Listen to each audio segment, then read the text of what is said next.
Api di Bukit Menoreh. Cerita, Esa Mintarja. Audiobook, novel silat. Bab 52. Hati Sidanti benar-benar menjadi panas, ketika dalam perkelahian yang semakin seru itu masih saja dilihatnya Sutawijaya selalu tersenyum-senyum. Bahkan kemudian terdengar ia berkata, "Sidanti, aku sudah berjanji untuk menagih hutangmu. Kau telah meneteskan darah dari tubuhku, maka aku pun harus berbuat serupa. Meskipun sementara ini aku belum mempunyai keinginan untuk membunuhmu. Entah nanti, apabila keringatku telah membasahi landean tombakku dan kau masih saja berkeras kepala, mungkin aku mengambil keputusan lain." Yang terdengar adalah geram Sidanti. Telinganya seperti disentuh api mendengar kata-kata Sutawijaya yang menganggapnya terlampau remeh. Dengan sepenuh tenaga ia menyerang dengan pedangnya, terayun ke lambung lawan. Namun Sutawijaya selalu mampu menghindarinya.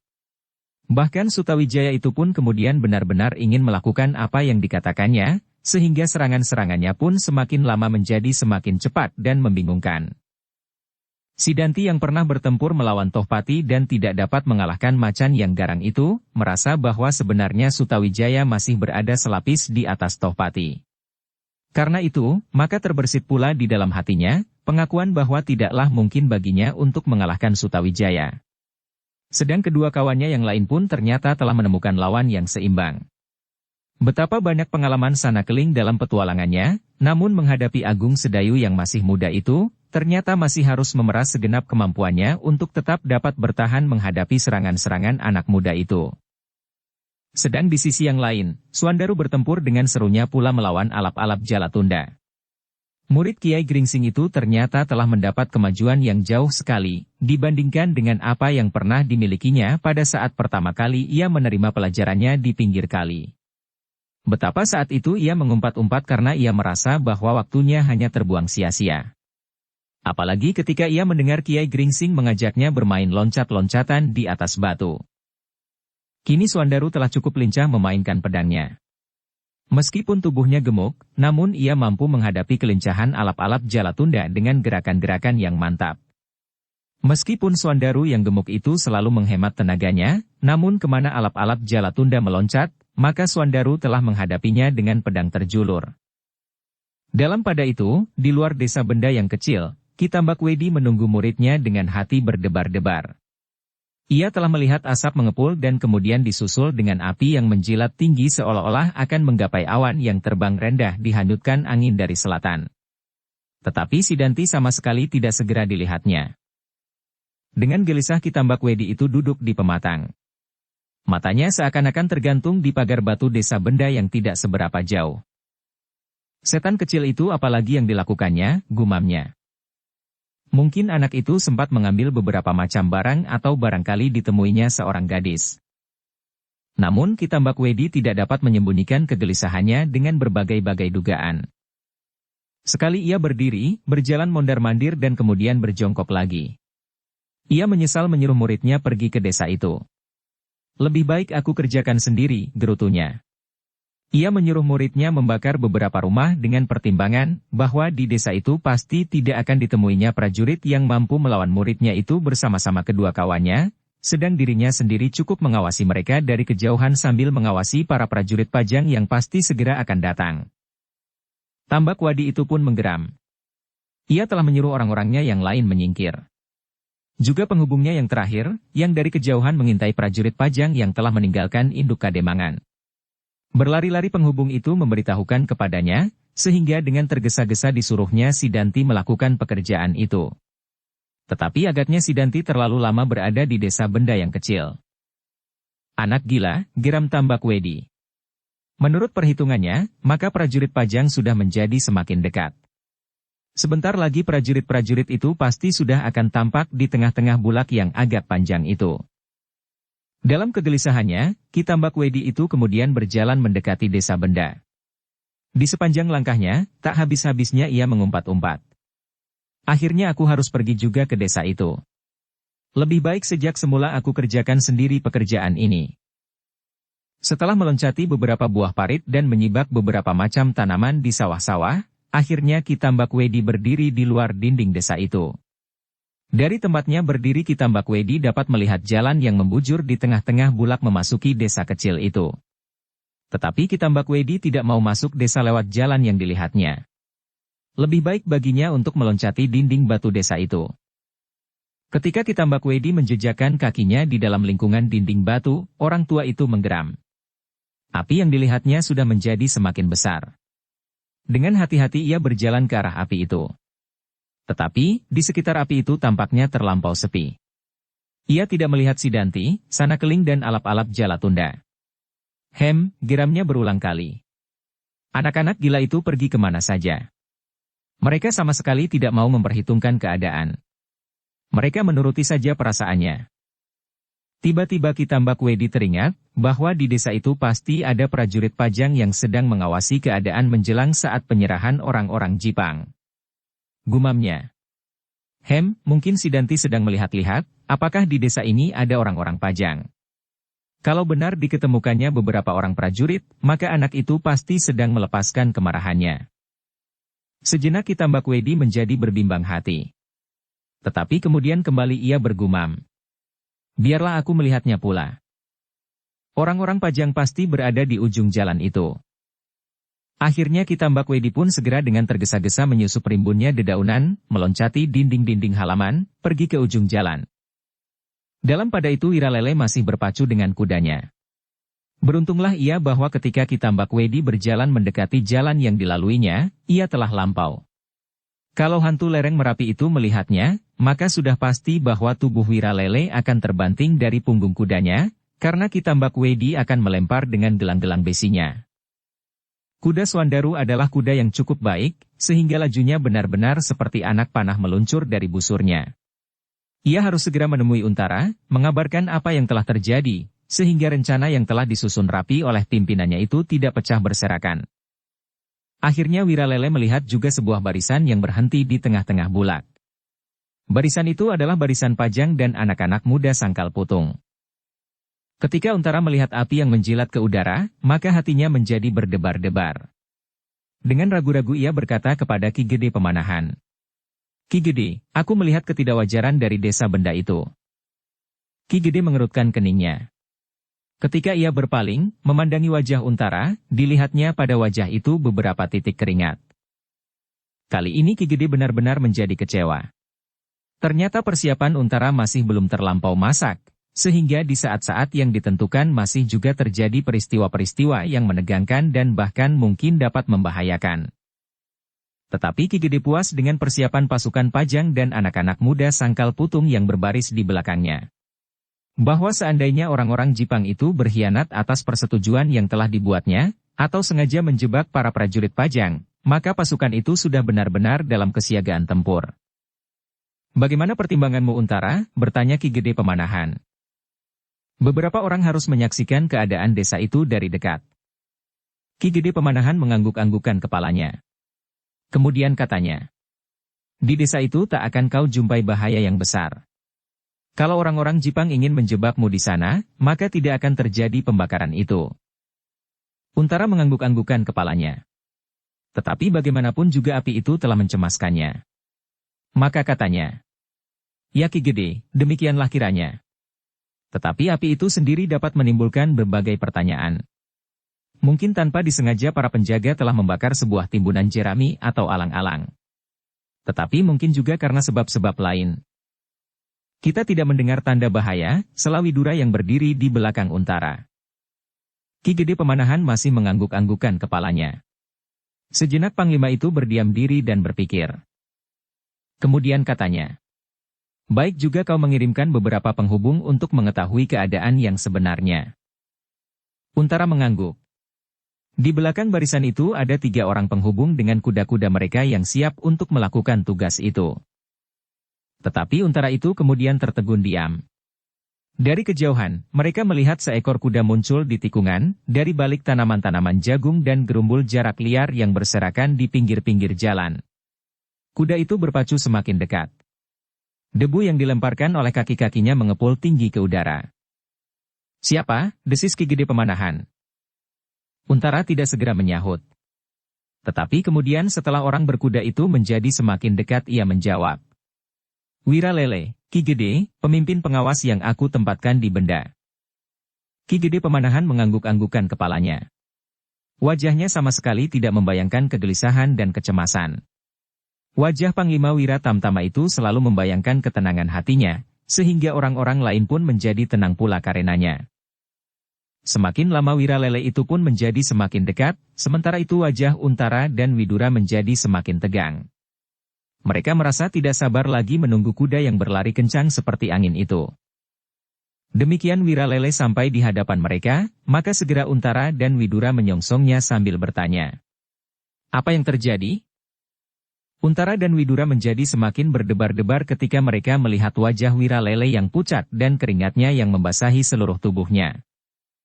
Apa yang terjadi? Untara mengulangi pertanyaannya. Dengan serta-merta Wira Lele itu turun dari kudanya, menganggukkan kepalanya dalam-dalam, kemudian menjawab. Di benda telah terjadi kebakaran. Kenapa? Bertanya Widura singkat. Sejenak Wira Lele menjadi ragu-ragu kembali. Apakah ia harus mengatakan seperti pesan Sutawijaya, atau ia harus mengatakan sebenarnya? Kenapa? Desak Widura. Oh. Wira Lele tergagap. Akhirnya ia memutuskan untuk mengatakan keadaan yang sebenarnya. Dengan terbata-bata dan seolah-olah tidak berurutan, kata-katanya berebut dahulu meloncat dari mulutnya. Beberapa gubuk telah dibakar Sidanti. Mendengar kalimat yang pendek itu dada Untara dan Widura bergetar. Hampir bersamaan mereka mengulangi nama itu. Sidanti? Ya. Ki Gede Pemanahan pun melangkah maju sambil bertanya. Apakah Sidanti memasuki desa kecil itu? Wira Lele menganggukkan kepalanya dalam-dalam ketika ia melihat Panglima itu bertanya kepadanya. Ya Tuan, Sidanti, Sanakeling dan alap-alap Jalatunda. Bertiga, bertanya Ki Gede Pemanahan. Ya Ki Gede, mereka bertiga. Sejenak Untara dan Widura saling berpandangan. Sekilas teringat olehnya Agung Sedayu, Swandaru dan Sutawijaya yang mendahului mereka. Apakah mereka tidak terjebak oleh Sidanti dan kedua kawan-kawannya? Bahkan tiada disengaja terloncat pertanyaan dari mulut Untara. Bagaimana dengan anak-anak muda yang datang berkuda? Apakah kau bertemu dengan mereka? Iya, sahut Wira Lele. Kini mereka saling berhadapan. Kuda yang aku pakai adalah kuda Angger Swandaru. Untara dan Widura memandangi kuda itu. Kuda itu memang kuda Swandaru. Kini mereka pasti sedang bertempur, sambung Wira Lele. Tetapi kau lihat Sidanti hanya bertiga, sela Widura. Ya. Widura menarik nafas. Sementara itu Untara berkata. Mudah-mudahan anak-anak itu tidak mengalami kesulitan. Kalau mereka benar-benar hanya bertiga, tiba-tiba terdengar Ki Gede Pemanahan berkata. Maka aku mengharap anak-anak itu akan dapat mengatasinya. Ki Gede itu diam sesaat. Kemudian ia berpaling kepada Untara. Apakah adikmu dapat melawan Sanakeling? Untara itu mengangguk. Aku harap demikian Ki Gede. Mereka berdua pernah bertemu di garis perang, pada saat terakhir.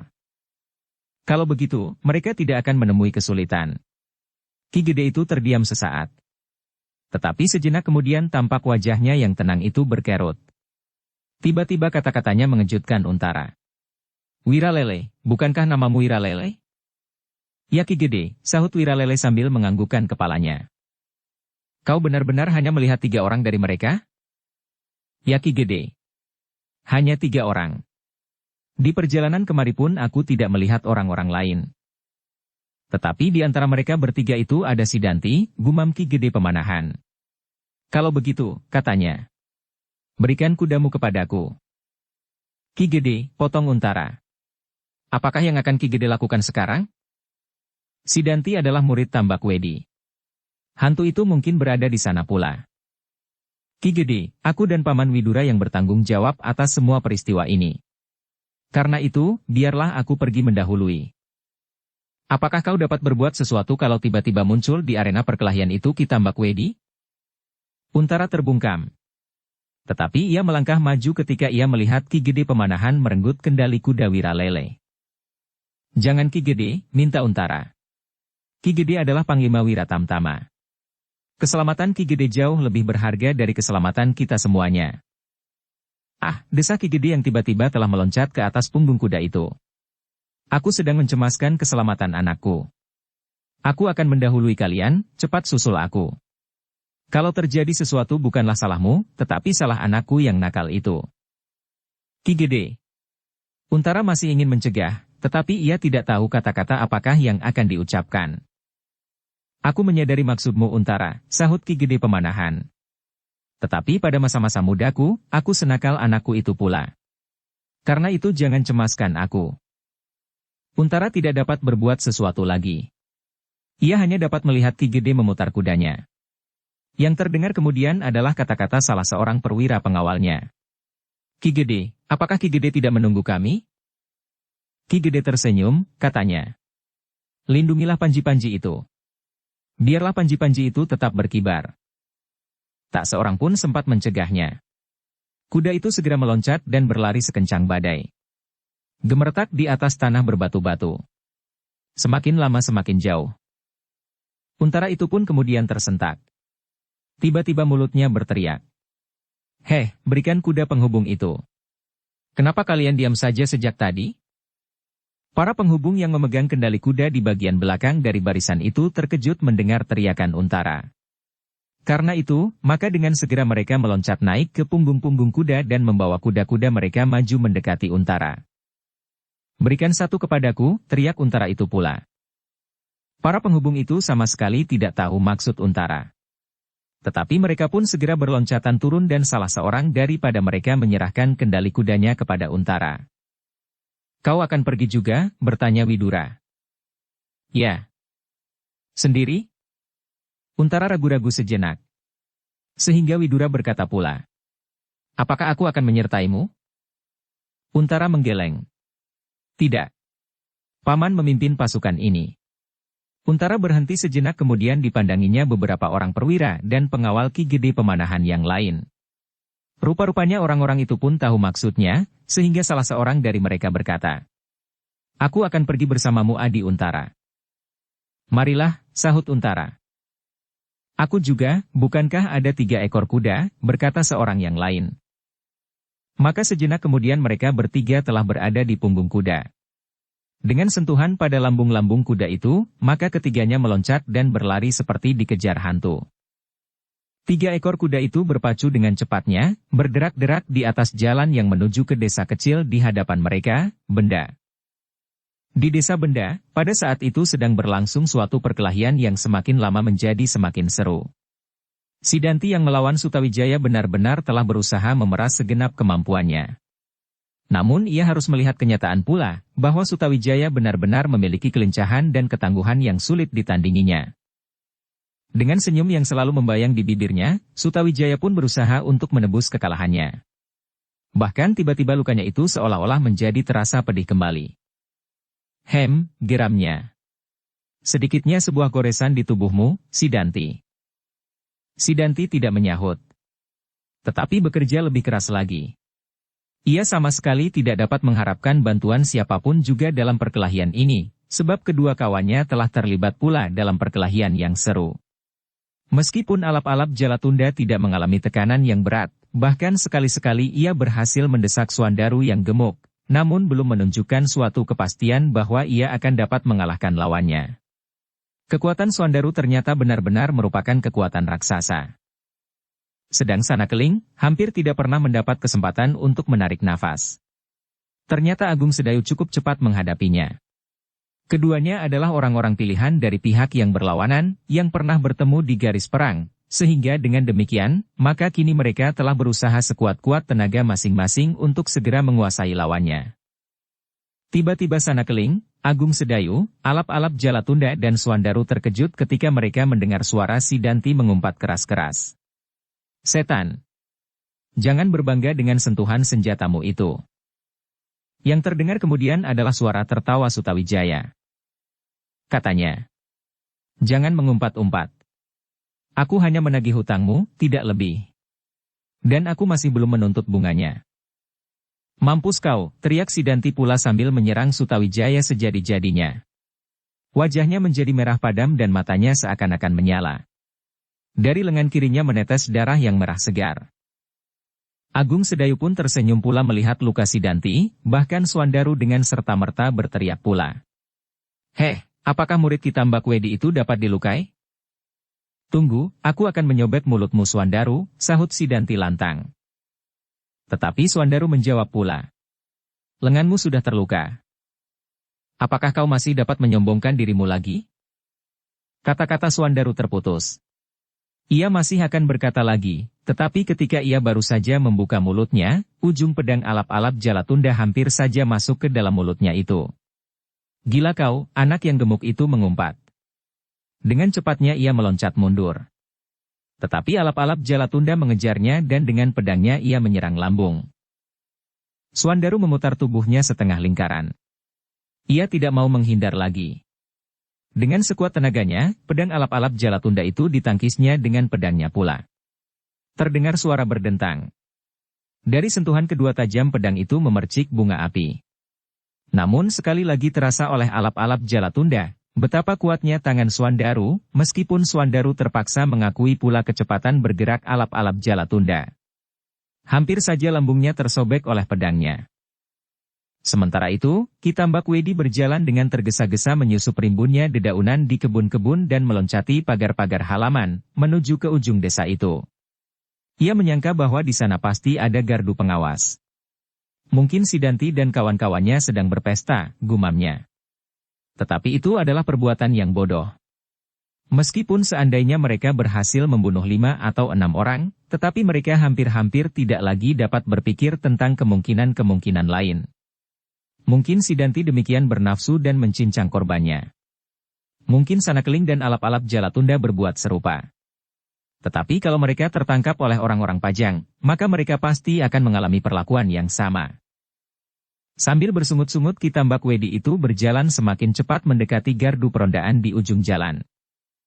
Ketika Kitambak Wedi sudah menjadi semakin dekat, maka mulailah ia mendengar gemerincing senjata beradu, namun karena rimbunnya pepohonan dan dinding-dinding halaman, maka orang tua itu masih belum dapat melihat apa yang terjadi di gardu peronda itu. Gumamnya sambil melangkah lebih cepat. Siapakah yang berada di gardu itu sehingga Sidanti, Sanakeling dan alap-alap Jalatunda memerlukan waktu yang cukup lama untuk membinasakannya? Dukung channel Novel Silat dengan subscribe, follow, like, komen dan share. Demikian ketika ia sampai di halaman terakhir, di tepi jalan di muka gardu itu, maka lewat di atas dinding halaman ia melihat beberapa buah kepala tersembul. Kepala yang bergerak-gerak bergeser dan kadang-kadang berputaran. Itulah mereka, desisnya. Tiba-tiba Kitambak Wedi itu menjadi semakin tergesa-gesa. Langkahnya menjadi semakin panjang, dan kemudian dengan serta-merta ia menjengukkan kepalanya dari atas dinding itu. Demikian kepalanya tersembul di atas dinding halaman, demikian darahnya serasa membeku. Ia melihat muridnya bertempur melawan Sutawijaya. Bukan itu saja, tetapi dari tubuh muridnya telah menetes darah. Di lingkaran yang lain, ia melihat Sanakeling bertempur melawan Agung Sedayu, dan alap-alap Jalatunda melawan Swandaru Geni. Sedang di muka gardu ia masih melihat beberapa prajurit Pajang berdiri dengan mulut ternganga, seperti sedang menonton adu jago. Tanpa disengaja Kitambak Wedi itu pun menggeram. Ketika ia sekali mengayunkan kakinya, maka kini ia telah duduk bertengger di atas dinding batu itu. Anak-anak muda yang sedang bertempur itu terkejut. Seakan-akan tiba-tiba saja tanpa sangkan-paran mereka melihat seseorang duduk di atas dinding. Apalagi ketika mereka melihat wajah yang keras, hidung yang melengkung seperti paruh burung betet, dan kumis yang tebal, maka terasa dada mereka berdesir. Lebih-lebih Sutawijaya, Agung Sedayu dan Swandaru. Dengan segera mereka mengenal bahwa orang itu adalah Kitambak Wedi. Kembali terdengar Kitambak Wedi menggeram. Ternyata kalian sedang bermain-main. Ya, Guru, sahut Sidanti. Hatinya yang sudah mulai berkeriput tiba-tiba kini mekar kembali ketika ia melihat gurunya. Aku ingin membawa mereka, setidak-tidaknya kepala mereka ke lereng Gunung Merapi. Meskipun debar jantung Sutawijaya belum mereda oleh kehadiran Kitambak Wedi, namun mendengar bualan Sidanti sempat juga ia tertawa. Katanya, apakah kau ingin memenggal leherku? Tentu, sahut Sidanti lantang. Baik, jawab Sutawijaya. Mari perkelahian ini kita lanjutkan. Gurumu menjadi saksi. Sutawijaya atau Sidanti yang hanya pandai membual tetapi tidak mampu mempermainkan senjatanya? Terdengar gigi Sidanti gemeretak. Tantangan itu benar-benar menyakitkan hatinya, tetapi ia menyadari keadaan yang dihadapi. Dengan demikian Sidanti itu terbungkam. Yang terdengar hanyalah gemeretak giginya. Bukan saja Sidanti yang menjadi sakit hati mendengar tantangan itu, tetapi Ki Tambak Wedi pun menjadi marah pula. Dengan suara parau ia berkata, "Sutawijaya, bagaimanapun juga kau menyombongkan dirimu, tetapi ketahuilah, bahwa hari ini adalah hari akhir hidupmu." Terasa sesuatu berdesir di dalam dada Sutawijaya. Tetapi ia bukan seorang pengecut. Sekilas ia memandang kawan-kawannya yang masih saja bertempur. Namun wajah-wajah itu pun sama sekali tidak menunjukkan ketakutan. Agung Sedayu dan Swandaru menyadari keadaan yang dihadapinya pula. Kehadiran Ki Tambak Wedi berarti bahaya yang tak akan dapat mereka hindari. Tetapi mereka tidak akan bersimpuh dan menyembah mohon ampun di bawah kaki hantu lereng Merapi itu. Bahkan hati mereka bergetar ketika mereka mendengar Sutawijaya menjawab sambil tertawa. "Bagus Ki Tambak Wedi. Kau pasti akan mampu membunuh aku. Dan aku pun akan melawanmu dengan sikap jantan. Aku dan kawan-kawanku tidak akan lari meninggalkan gelanggang. Tetapi sebelum mati, aku minta kepadamu untuk sedikit mendorong muridmu supaya ia pun dapat bersikap jantan. Nah Ki Tambak Wedi, apabila demikian, maka aku akan menyelesaikan perkelahian ini sebagai perkelahian di antara dua orang laki-laki. Bukan perkelahian anak-anak yang masih harus merengek-rengek minta pertolongan kepada ayah atau gurunya." Sekali lagi terdengar gigi Sidanti gemeretak. Ia benar-benar dihadapkan pada suatu keadaan yang sulit. Sebagai seorang laki-laki, maka ia tidak mungkin menghindari tantangan itu. Namun kenyataan mengatakan kepadanya bahwa ia benar tidak mampu melawan Sutawijaya. Apalagi ketika Swandaru menyahut lantang. "Nah, sekarang baru akan tampak, siapakah yang jantan dan siapakah yang hanya berani menampar mulut orang yang pasti tak akan mampu melawan." "Tutup mulutmu," bentak Sidanti. Kemarahannya seakan-akan hampir meledakkan dadanya. Tetapi Swandaru tertawa. Meskipun suara tertawanya agak sumbang. Suara tertawa sebagai pelepas perasaannya. Sebab ia tahu benar, bahwa sebentar lagi apabila Ki Tambak Wedi itu meloncat turun dari atas dinding batu itu, maka nyawanya akan melayang. Ki Tambak Wedi pun merasa dihadapkan pada suatu persoalan yang rumit. Tetapi ia pasti akan lebih menghargai nyawa muridnya daripada sekedar harga diri. Karena itu, maka segera ia berkata, "Jangan mencoba menipu aku anak cengeng. Kau pasti mencoba menunggu orang-orang Pajang datang kemari. Tetapi aku tidak sebodoh itu. Apapun yang akan kau katakan tentang muridku, tentang perguruanku, aku tidak peduli. Sebab umurmu tidak akan lebih dari sesilir bawang." Dada Sutawijaya berdesir mendengar jawaban Tambak Wedi itu. Bukan karena ia takut terbunuh, tetapi ia menghadapi keadaan yang menurut penilaiannya tidak adil. Demikian juga agaknya perasaan Agung Sedayu dan Swandaru Geni. Tetapi sudah pasti mereka tidak dapat ingkar. Betapapun hatinya memberontak. Mereka ingin diberi kesempatan menyelesaikan perkelahian itu lebih dahulu. Tetapi apa boleh buat, Tambak Wedi bukanlah seorang yang sekedar akan menjadi saksi dari perkelahian itu, tetapi ia adalah salah satu dari musuh-musuhnya. Ketika kemudian mereka melihat Ki Tambak Wedi itu meloncat turun, maka hampir bersamaan Sutawijaya, Agung Sedayu dan Swandaru Geni menggeram. Pada saat terakhir itu mereka mencoba berbuat sebaik-baiknya, mencoba menekan lawan dengan segenap kekuatan terakhir. Swandaru dengan sepenuh tenaga menghantam lawannya dengan pedangnya yang berhulu gading. Ia tidak peduli, apakah musuhnya akan melawan serangannya itu dengan sebuah tangkisan atau akan menghindar. Tetapi ia seolah-olah menjadi bermata gelap. Seperti badai pedangnya melanda alap-alap Jalatunda. Alap-alap itu terkejut, justru pada saat yang sama sekali tak disangka-sangkanya.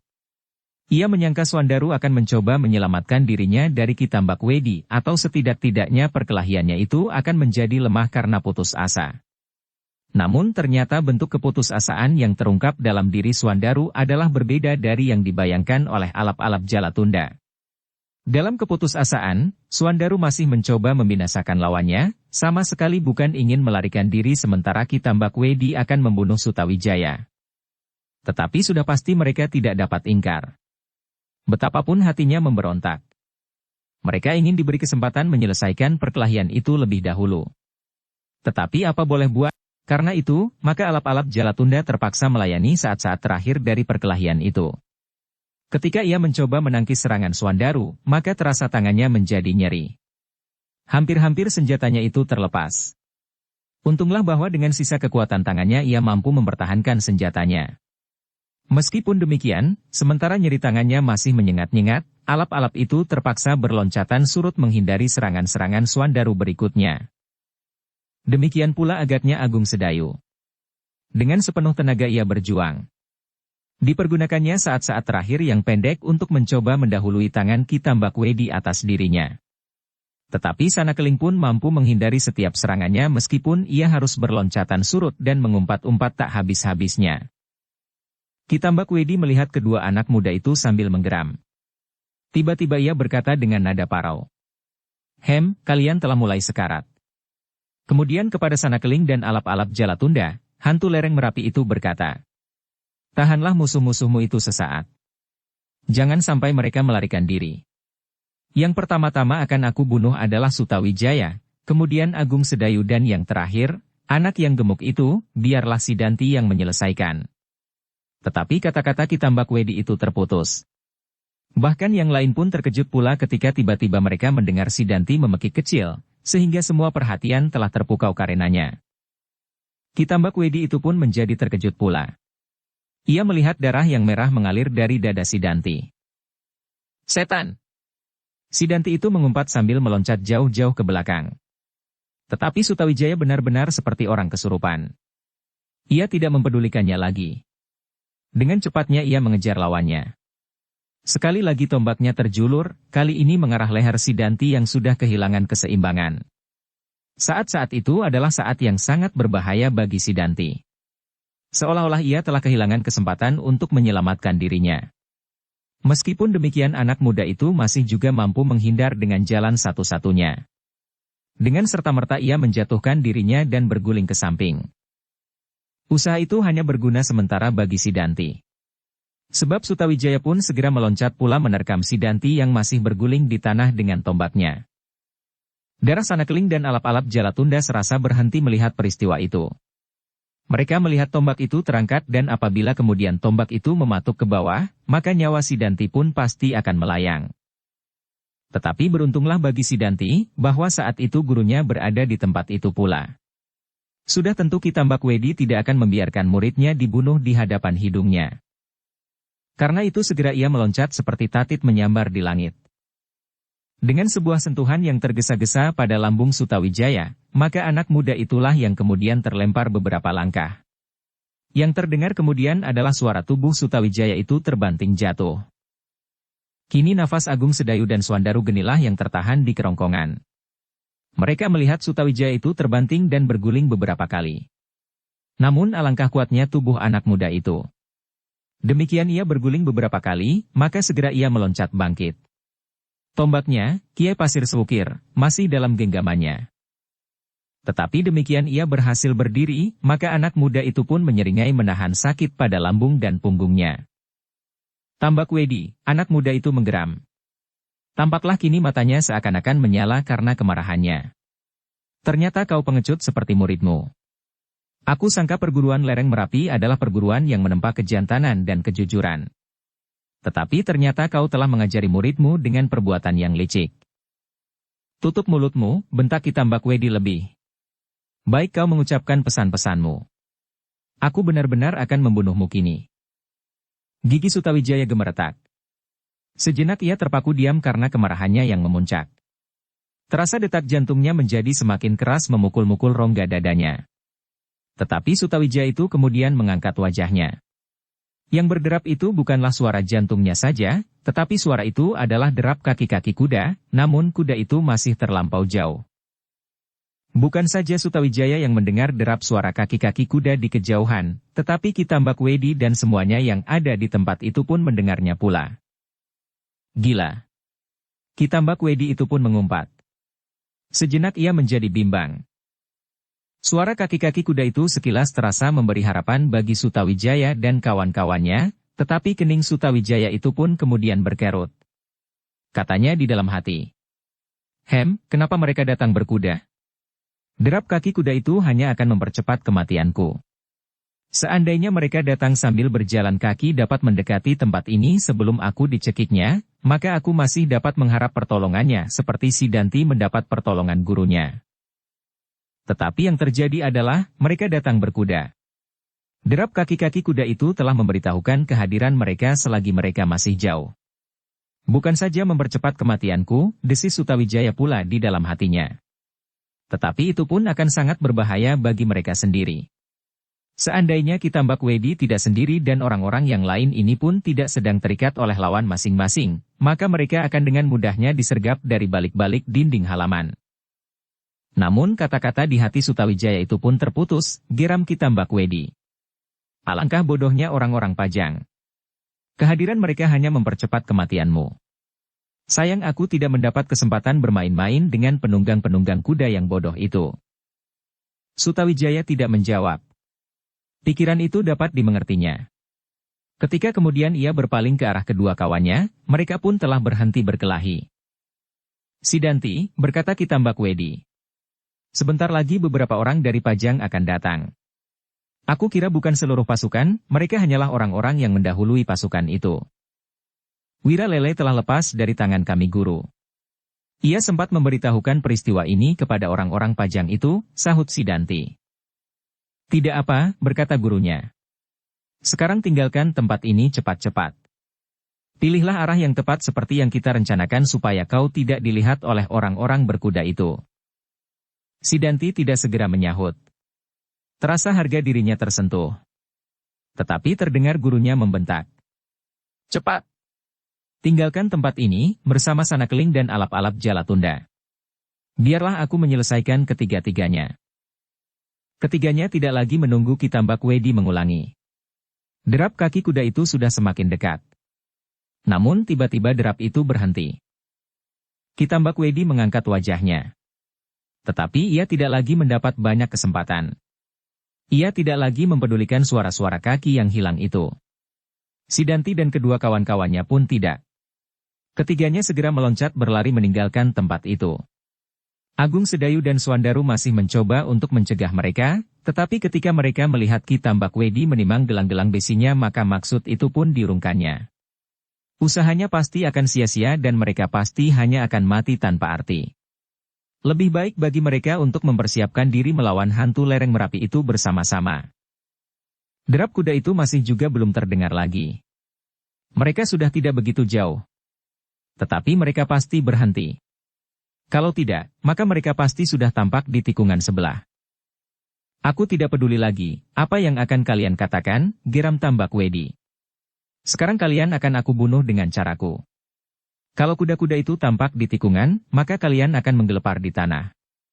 Kalian tidak akan segera mati, tetapi kalian tidak akan dapat disembuhkan. Aku akan meremas tulang-tulang iga kalian. Kitambak Wedi itu pun maju selangkah mendekati Sutawijaya. Anak itulah yang paling dibencinya. Sesudah itu Agung Sedayu. Setidak-tidaknya kau, desisnya. Sutawijaya itu pun melangkah surut. Ia melihat Agung Sedayu dan Swandaru justru meloncat mendekatinya. Senjata-senjata mereka telah siap terjulur lurus ke dada Tambak Wedi. Jangan terlampau banyak sekarat, geramnya pula. Aku menunggu kuda itu muncul di tikungan, supaya penunggangnya melihat bagaimana kalian bertiga mati. Tetapi kuda-kuda itu belum juga muncul. Bahkan suara derapnya pun belum terdengar. Agung Sedayu dan Swandaru agaknya tidak dapat bersabar lagi.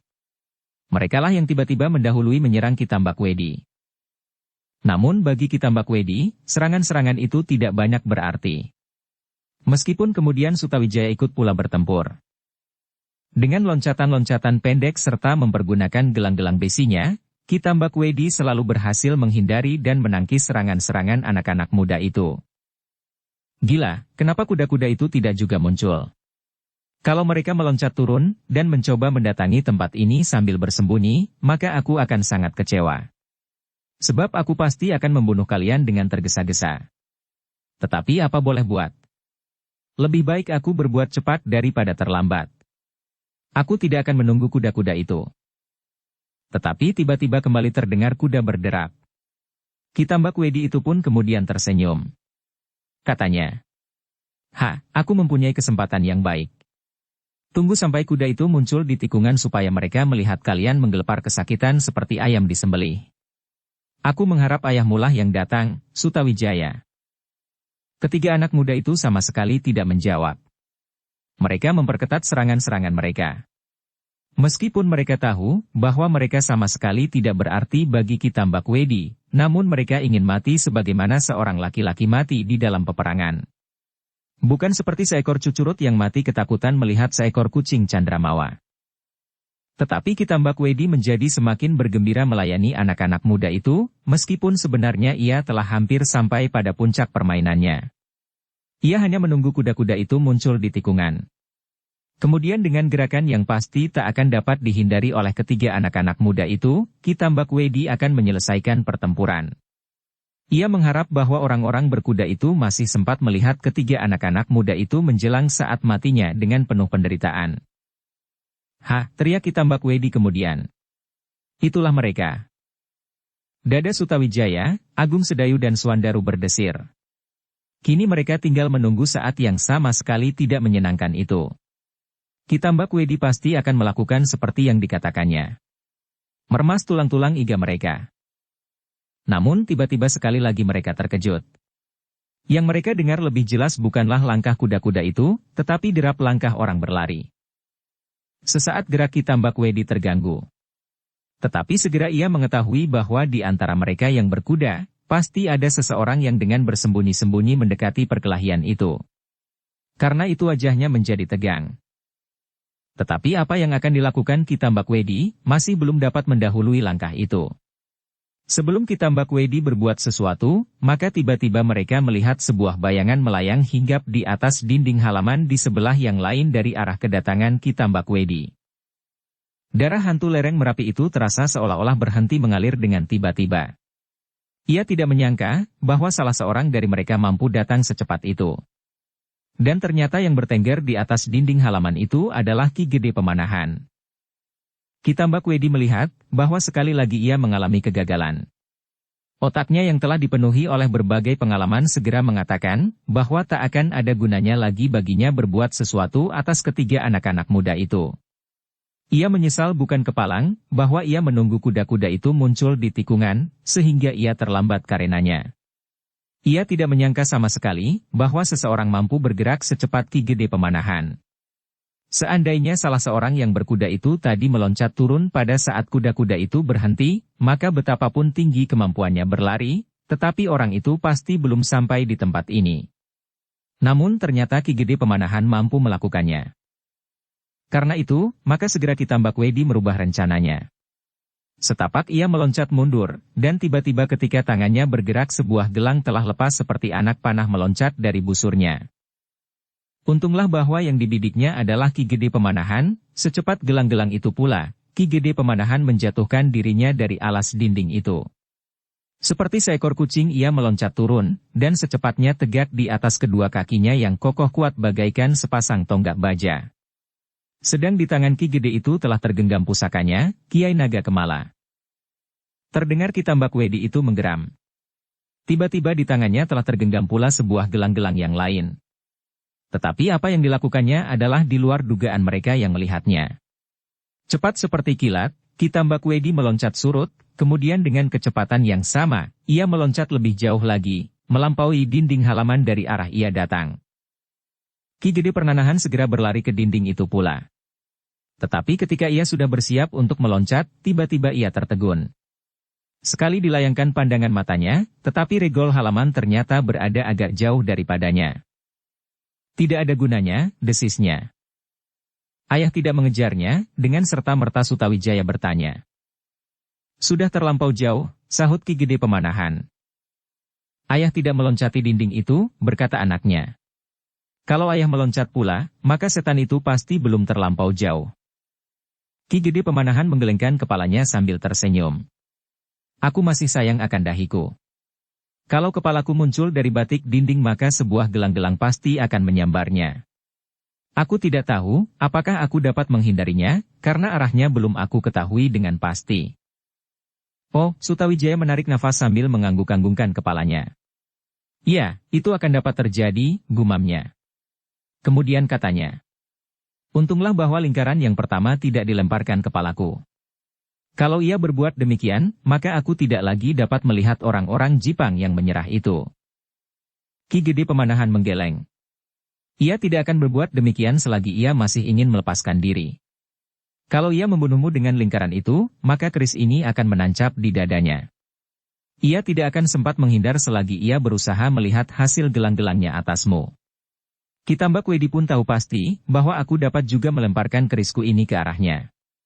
Karena itu ia mendahului aku sebelum aku sempat mengayunkan tanganku. Dalam pada itu, maka ketiga ekor kuda beserta para penunggangnya kini sudah menjadi semakin dekat. Demikian mereka menghentikan kuda-kuda mereka, demikian para penunggang itu berloncatan turun. Ternyata Ki Gede telah berada di tempat ini, bertanya Untara sambil mengangguk dalam-dalam. Kenapa? Bertanya Ki Gede. Bukankah memang aku pergi lebih dahulu daripadamu? Aku menjadi cemas ketika aku melihat seekor kuda di halaman di sebelah tikungan, di mulut lorong ini. Itu memang kudaku. Lalu, apakah kuda itu Ki Gede tinggalkan? Ya. Aku mencoba untuk berhati-hati. Sebelum aku mendekati desa ini, kudaku telah aku perlambat dan kemudian aku turun dan menuntun kuda itu memasuki desa ini. Bahkan kuda itu kemudian aku tinggalkan di sana. Untara dan kedua perwira pengawal Ki Gede Pemanahan itu saling berpandangan. Mereka ternyata demikian tergesa-gesa sehingga mereka tidak sempat untuk memikirkan bahaya yang dapat bersembunyi di balik setiap helai daun di desa ini. Seandainya Sidanti membawa beberapa kawan yang lain, maka mereka pasti sudah terjebak di atas punggung kuda mereka masing-masing. Untara yang masih belum menghapus keringat di keningnya itu kemudian berkata, "Kami ternyata terlampau tergesa-gesa.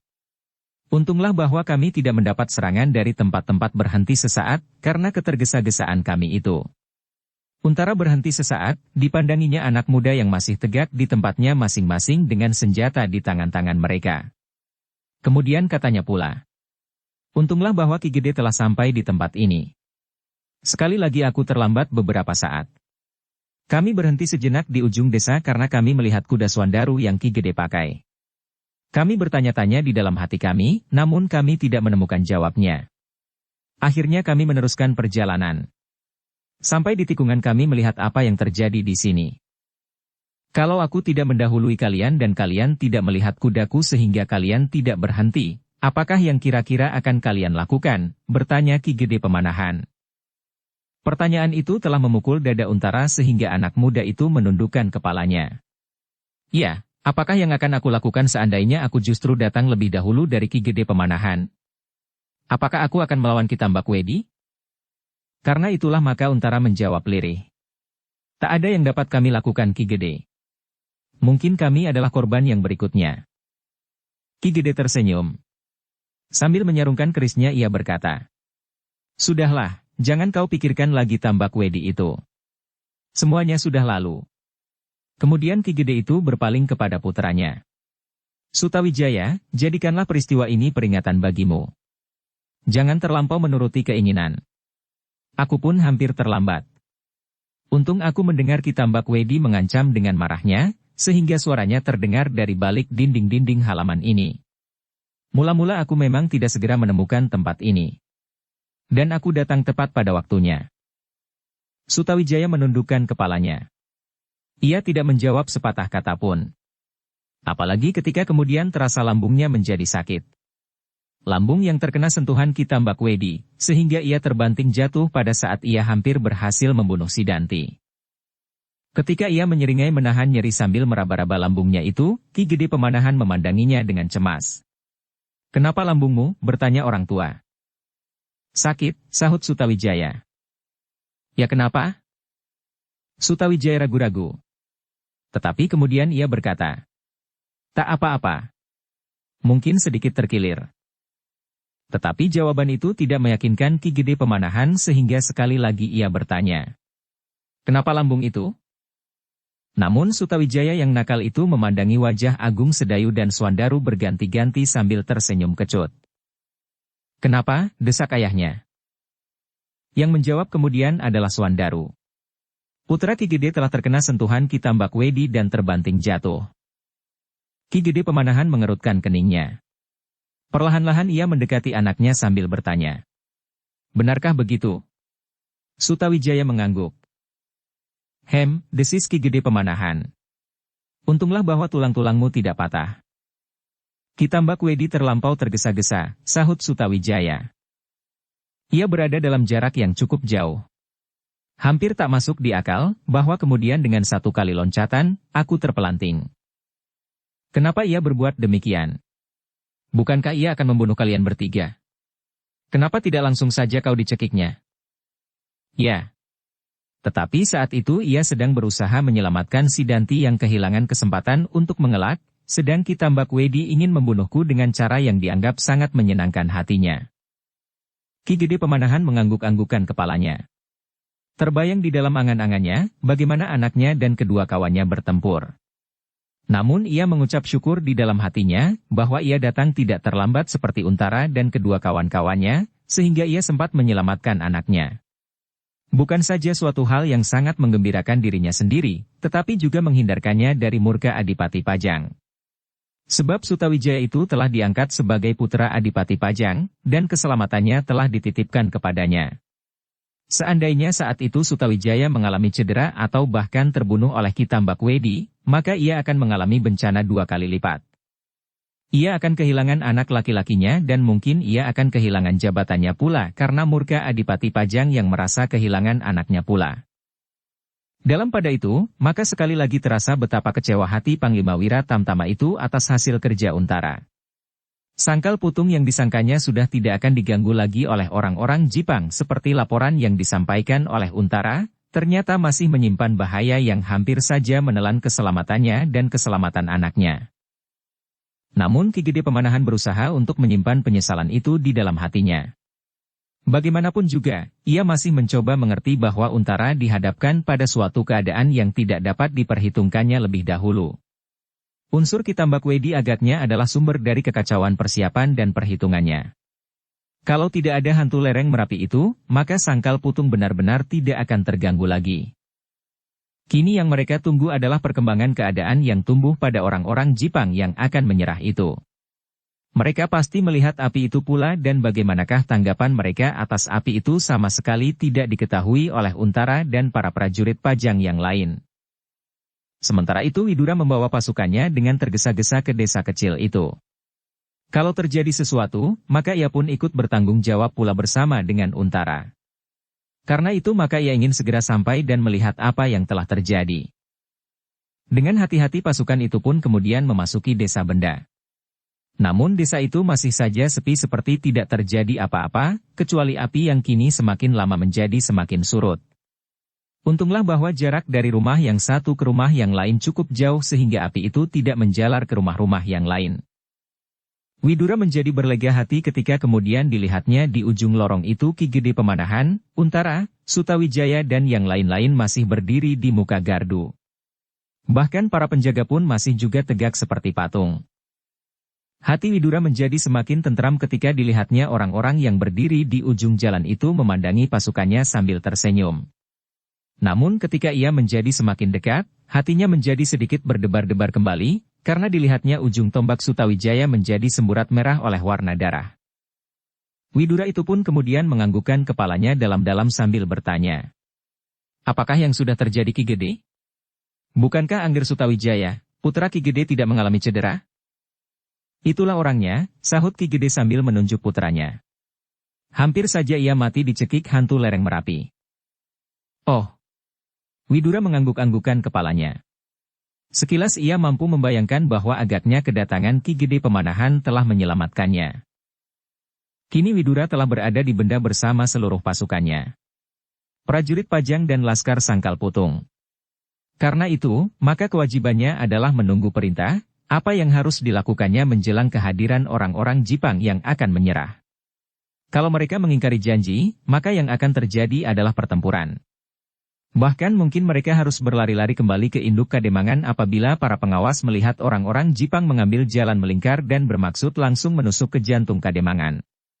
Tetapi meskipun demikian, maka pasukan cadangan yang ditinggalkan akan mampu menahan orang-orang Jipang itu sampai sebagian dari pasukan ini datang kembali. Tetapi apabila terjadi demikian, maka pasti tak akan ada ampun lagi bagi orang-orang Jipang itu. Matahari yang merambat semakin tinggi kini telah hampir mencapai puncak langit. Beberapa saat lagi, maka saat yang dijanjikan akan tiba.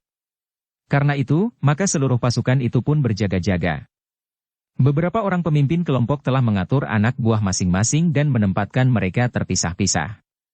Di sawah-sawah yang tidak ditanami di hadapan desa benda itulah nanti orang-orang Jipang berkumpul. Mereka akan mengumpulkan senjata-senjata mereka dan membiarkan orang-orang Pajang mengambilnya. Itu adalah suatu upacara penyerahan yang telah disepakati. Ki Gede Pemanahan, Untara dan para pemimpin prajurit Pajang dan Sangkal Putung kini berdiri berjajar di muka gardu di ujung lorong. Pandangan mereka seolah-olah melekat pada gerumbul-gerumbul di hadapan mereka.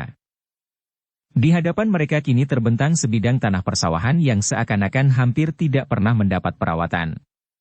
Para petani menjadi agak ketakutan sejak orang-orang Jipang saling berkeliaran di sekitar desa itu. Apalagi tanah yang terbentang agak jauh dari padesan. Gerumbul-gerumbul liar dan ilalang telah tumbuh semakin tinggi. Tanah itu sama sekali telah tidak lagi digarap oleh pemiliknya.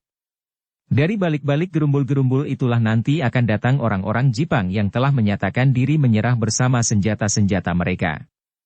Mereka akan menyeberangi padang rumput yang tidak terlampau luas dan berjalan lewat tanah persawahan yang kini telah menjadi liar itu. Para pemimpin prajurit Pajang itu sekali-sekali menengadahkan wajah-wajah mereka memandangi matahari yang sudah semakin tegak di atas kepala. Matahari itu kini telah mencapai titik tertinggi tepat di puncak langit. Saatnya telah tiba, gumam Ki Gede Pemanahan. Hati Untara menjadi berdebar-debar. Mudah-mudahan tidak terjadi malapetaka bagi Sangkal Putung. Mudah-mudahan rencana ini dapat berjalan sesuai dengan rencana. Tiba-tiba ia menyesal atas ketergesa-gesaannya.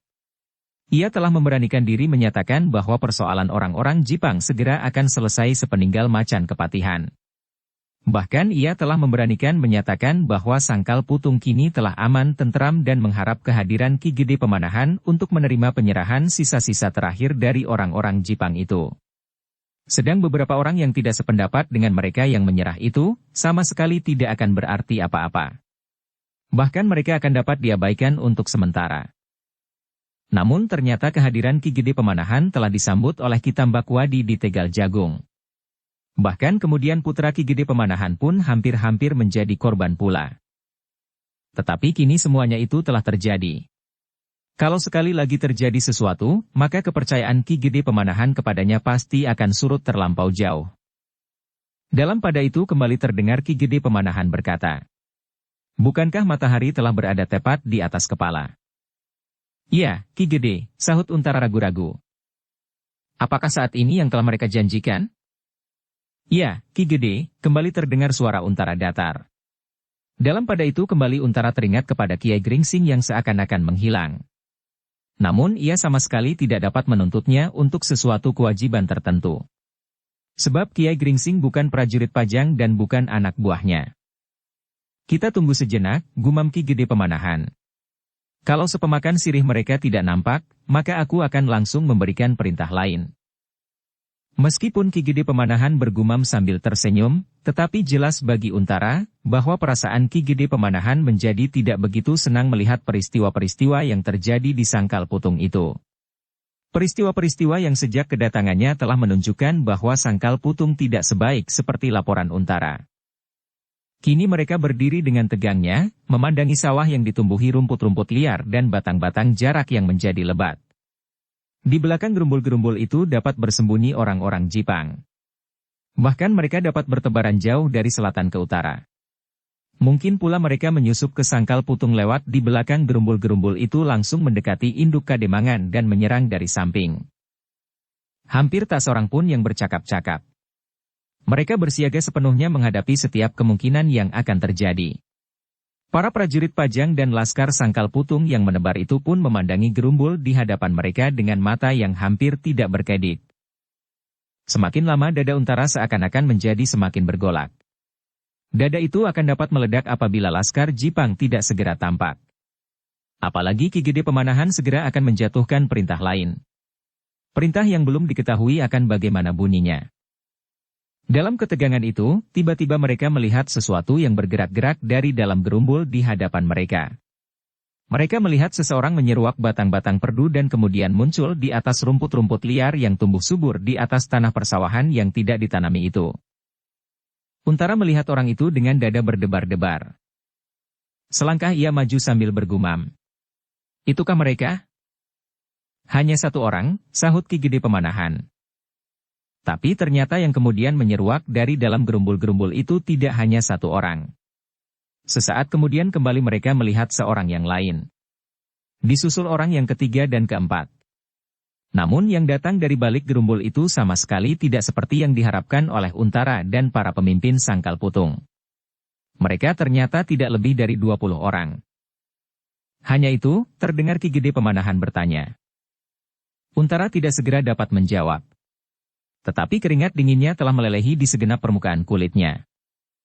20 atau 25 orang, berkata Ki Gede Pemanahan pula. 20 orang Jipang telah mampu menggerakkan Panglima Wira Tamtama untuk menyambut kedatangannya.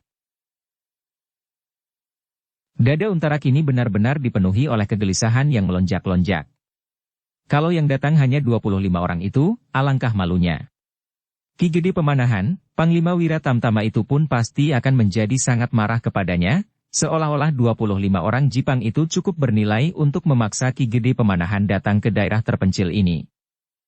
Tetapi ketika kemudian mereka melihat dengan seksama maka mereka melihat sesuatu yang tidak begitu wajar pada orang-orang Jipang itu. Mereka melihat orang-orang Jipang itu memanggul sesuatu yang agaknya cukup berat. "Apakah yang mereka bawa?" tanya Ki Gede bertanya kembali. "Aku tidak tahu Ki Gede," sahut Untara. Ki Gede Pemanahan mengangguk-anggukkan kepalanya. Namun kemudian matanya yang tajam melihat benda yang dipanggul oleh orang-orang Jipang itu. Terdengar ia bergumam. "Senjata." Mereka memanggul senjata di atas pundak-pundak mereka. "Kau lihat ujung-ujung dari senjata-senjata itu?" Mereka memanggul tidak hanya sepucuk senjata di atas pundak masing-masing, tetapi seikat senjata. Hati Untara menjadi semakin tegang. Ia tidak tahu kenapa orang-orang Jipang itu memanggul senjata-senjata mereka yang telah mereka ikat menjadi 20 ikat dan mereka bawa mendahului orang-orang mereka. Untara tidak tahu, apakah yang seterusnya akan dilakukan oleh orang-orang Jipang itu. Dalam persetujuan mereka, sama sekali mereka tidak pernah menyatakan bahwa mereka bersedia berbuat demikian. Namun Untara tidak dapat berbuat lain daripada menunggu orang-orang itu menjadi semakin dekat. Untara harus mendapat keterangan dari mereka, apakah yang seterusnya akan dilakukan oleh orang-orang Jipang itu. Semakin lama orang-orang yang memanggul bongkokan senjata itu pun menjadi semakin dekat. Dengan demikian, maka semakin jelas pula tampak, bahwa senjata yang mereka bawa itu adalah segala macam jenis senjata. Tombak, pedang, bindi dan sebagainya. Ketika orang-orang itu menjadi semakin dekat, maka Untara pun segera melihat, siapakah yang berdiri di paling depan dari orang-orang Jipang itu. Orang yang justru tidak membawa sesuatu. Tetapi ialah yang menentukan segala sesuatu atas orang-orang Jipang itu. Orang itu adalah Sumangkar. Dengan kepala tunduk ia berjalan. Langkahnya satu-satu seperti orang kehilangan gairah untuk menghadapi hidupnya di masa-masa mendatang. Melihat orang itu Ki Gede Pemanahan menarik keningnya tinggi. Tanpa dikehendakinya sendiri ia melangkah maju sambil berdesis. "Kakang Sumangkar."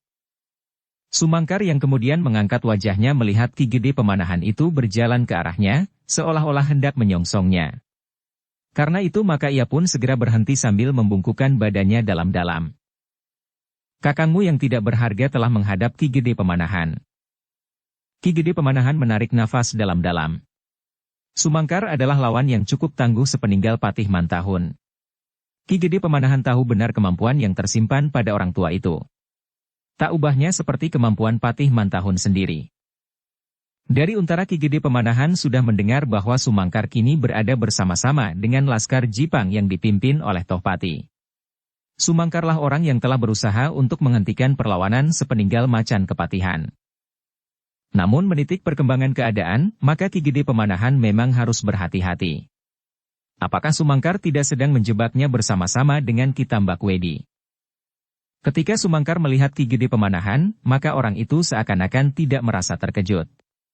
Apakah ia menganggap bahwa kehadiran Ki Gede Pemanahan menyambutnya itu adalah sesuatu yang sewajarnya, atau memang ia sudah mendengar dari Ki Tambak Wedi? Namun dalam keadaan yang bagaimanapun juga, Ki Gede Pemanahan harus menghadapinya dengan penuh kewaspadaan. Ia tidak akan kehilangan kewaspadaan hanya karena beberapa bongkok senjata yang dibawa oleh orang-orang Jipang itu. Ki Gede Pemanahan itu pun kemudian berhenti beberapa langkah di muka Sumangkar. Untara dan Widura pun kemudian berdiri di kedua sisinya. Di belakang mereka berderet beberapa orang perwira pengawal Ki Gede Pemanahan. Sejenak Ki Gede Pemanahan memandangi orang tua itu. Wajahnya yang suram dan matanya yang cekung menunjukkan bahwa orang itu telah mengalami keadaan yang tidak menyenangkan hatinya. "Kau nampak kurus dan lekas bertambah tua Kakang Sumangkar," sapa Ki Gede Pemanahan. Sumangkar membungkuk hormat sambil mengangguk-anggukan kepalanya. Ia menjawab, "Ya Ki Gede, aku bukan saja cepat menjadi tua, tetapi sebenarnya aku telah tua." Ki Gede tersenyum. Katanya pula, "Sebenarnya Kakang belum terlampau tua. Bukankah umur Kakang tidak terpaut banyak dengan umurku? Bahkan mungkin kita sebaya." "Iya, iya." Sumangkar masih mengangguk-anggukan kepalanya. "Mungkin kita memang sebaya. Tetapi Ki Gede adalah Panglima Wiratamtama. Ki Gede hidup dalam lingkungan yang baik sedang aku hidup di hutan-hutan seperti seekor ayam alas yang terbang dari satu sarang, hinggap ke sarang yang lain menghindari seekor musang yang selalu memburunya." Ki Gede Pemanahan tertawa. "Apakah Kakang sudah jemu?" Sumangkar menarik nafas dalam-dalam. Jawabnya, "Aku sendiri sebenarnya tidak pernah merasakan itu sebagai suatu keadaan yang menjemukan Ki Gede. Aku telah membiasakan diri hidup dalam kesulitan dan penderitaan sejak aku berguru di Kedung Jati bersama Kakang Mantahun. Juga ketika Kakang Mantahun menjadi patih Jipang, aku tidak menjadi seorang tumenggung atau senapati perang. Aku waktu itu adalah seorang abdi kepatihan." Ki Gede Pemanahan mengangguk-anggukan kepalanya, katanya, "Lalu apakah yang mendorong Kakang mengambil keputusan seperti ini?" Sumangkar menarik nafas dalam-dalam. Sekali ia berpaling. Dilihatnya orang-orang Jipang yang memanggul senjata-senjata mereka, masih berdiri di belakangnya. "Letakkanlah senjata-senjata itu," berkata Sumangkar kepada orang-orang Jipang. Namun kemudian kepada Ki Gede Pemanahan ia berkata, "Bukankah demikian Ki Gede? Apakah senjata-senjata ini boleh kami letakkan di sini?" Ki Gede berpikir sejenak, kemudian jawabnya, "Letakkanlah." Orang-orang Jipang itu segera meletakkan senjata-senjata yang terikat dalam ikatan-ikatan yang cukup besar. "Itulah sebagian besar dari senjata-senjata kami, Ki Gede," berkata Sumangkar kemudian kepada Untara ia berkata, "Kami telah melakukan sesuatu di luar persetujuan Angger Untara. Tetapi kami yakin bahwa dengan demikian, kami telah menegaskan kami untuk menghentikan perlawanan kami." Untara tidak segera menjawab. Ditatapnya wajah Ki Gede Pemanahan sejenak. Seolah-olah ia menyerahkan segala persoalan kepada Panglima Wiratamtama itu. "Hanya inikah senjata-senjata kalian seluruhnya?" bertanya Ki Gede Pemanahan. "Ini sebagian terbesar dari seluruh senjata-senjata kami Ki Gede," sahut Sumangkar. "Kenapa tidak seluruhnya?" "Kami masih memerlukan beberapa pucuk senjata di tangan kami," sahut Sumangkar. "Kakang tidak percaya kepada kami?" "Bukan Ki Gede, bukan," jawab orang tua itu cepat-cepat. "Tetapi kami masih harus melindungi diri kami dari kebuasan serigala-serigala sesarang kami sendiri." Ki Gede Pemanahan mengangguk-anggukkan kepalanya pula. Namun tiba-tiba ia bertanya kembali. Kakang belum menjawab pertanyaanku. Apakah yang mendorong Kakang Sumangkar mengambil keputusan ini? Bukankah Kakang tidak pernah mengalami kejemuan dengan keadaan Kakang selama ini? Hidup di hutan-hutan dan menurut istilah Kakang sendiri, terbang dari satu sarang hinggap ke sarang yang lain menghindari musang yang memburunya?" Sekali lagi Sumangkar menarik nafas dalam-dalam. Kemudian dengan hati-hati ia menyahut, "Sebenarnya alasan itu tidak penting bagi Ki Gede. Apapun yang mendorong kami untuk menyerahkan diri adalah persoalan kami. Namun meskipun demikian, secara pribadi aku akan menjawab, sebab Ki Gede sudah bertanya secara pribadi pula." "Benar," potong Ki Gede. Tetapi Sumangkar dalam segala keadaan akan dapat menentukan sikap orang-orang Jipang itu. Bukankah Kakang berkata bahwa Kakang sendiri, Kakang pribadi tidak pernah merasakan kejemuan karena keadaan itu? Apakah dengan demikian berarti bahwa Sumangkar menyerah hanya karena kawan-kawannya menyerah tanpa sesuatu keyakinan apapun? Atau bahkan dengan suatu keyakinan yang lain? Sumangkar menggelengkan kepalanya. Namun terasa hatinya berdesir mendengar pertanyaan Ki Gede Pemanahan itu. Dengan hati-hati pula ia menjawab. Tidak Ki Gede. Aku cukup mempunyai keyakinan tentang sikap yang telah aku ambil ini. Dan sikap itu sama sekali tidak atas landasan kejemuan tentang diriku sendiri. Bukan karena aku sudah jemu hidup di hutan-hutan dan selalu dikejar-kejar oleh Angger Untara dan Angger Widura, bukan karena aku sudah jemu karena digigit nyamuk sebesar kelingking di paya-paya. Tidak Ki Gede. Kalau demikian maka justru aku menyerah karena putus asa dan tanpa suatu keyakinan apa-apa, selain keputusasaan itu. Tetapi aku datang bukan karena itu. Aku memang menyerah karena jemu. Tetapi aku jemu melihat peperangan. Jemu melihat pertumpahan darah yang tidak ada henti-hentinya tanpa ujung dan pangkal. Karena kejemuan itulah maka aku membawa beberapa orang Jipang untuk menyerahkan dirinya kepada Angger Untara. Ternyata di sini bukan saja ada Angger Untara, namun ada Ki Gede Pemanahan, Panglima Wiratamtama. Kalau benar demikian alangkah menyenangkan, sahut Ki Gede Pemanahan. Tetapi bagaimana dengan api yang telah membakar beberapa rumah ini?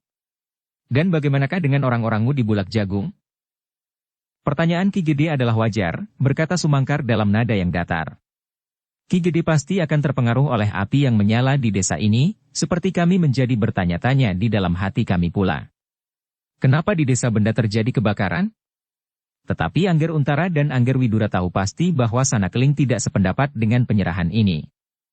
Apalagi Sidanti, murid Ki Tambak Wedi. Karena itu maka mereka telah membuat keributan di desa kecil ini dan bahkan telah berhasil mencegat Ki Gede di Bulak Jagung. Tetapi Ki Gede harus dapat membedakan bahwa yang melakukannya sama sekali bukanlah orang-orang Jipang yang telah berjanji untuk menyerah. Mereka adalah orang-orang Jipang yang berpihak kepada Sanakeling dan Ki Tambak Wedi. Bersambung ke bab 53.